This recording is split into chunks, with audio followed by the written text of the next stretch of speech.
नमस्कार साथियों, आप सभी का स्वागत है मेरे YouTube channel the spiritual journey पर। साथियों, आज हम बताएंगे बजरंगबली हनुमान के बारे में। ध्यान से सुने और कृपया चैनल सब्सक्राइब कर लीजिए। साथियों, महावीर हनुमान को भगवान शिव का 11वां रुद्र अवतार कहा जाता है और वे प्रभु श्री राम के अनन्य भक्त हैं। हनुमान जी ने वानर जाति में जन्म लिया। उनकी माता का नाम अंजनी और उनके पिता वानरराज केसरी हैं। इसी कारण इन्हें आंजनाय और केसरी नंदन आदि नामों से पुकारा जाता है। भगवान श्री राम की पूजा आराधना करने से हनुमान जी प्रसन्न होते हैं।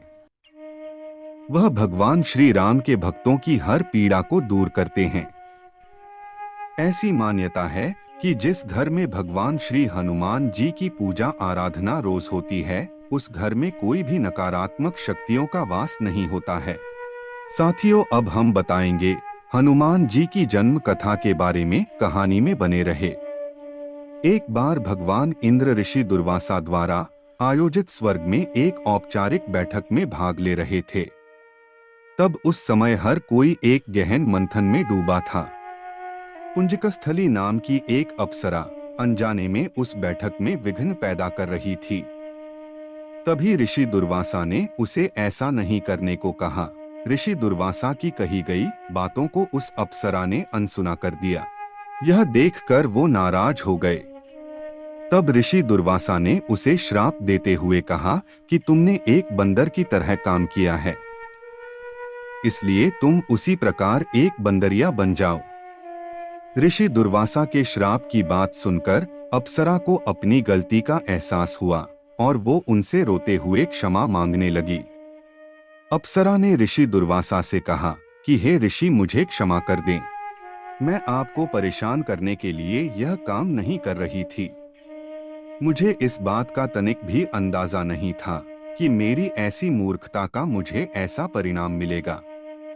ऋषि दुर्वासा ने उसकी विनम्र विनती को देखकर अप्सरा से कहा कि हे प्रिय, तुम रो मत। अगले जन्म में तुम एक भगवान से शादी करोगी, लेकिन वह एक बंदर होगा और तुम्हारा जो पुत्र होगा वह बंदर ही होगा, जो बहुत ही शक्तिशाली होगा और भगवान श्री राम का प्रिय भक्त होगा।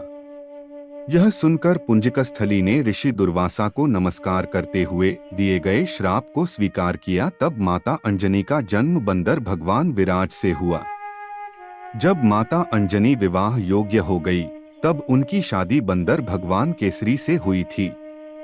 इसके बाद माता अंजनी अपने पति के साथ सुखी वैवाहिक जीवन व्यतीत करने लगी। अंजनी और केसरी एक शांतिपूर्ण जीवन जी रहे थे।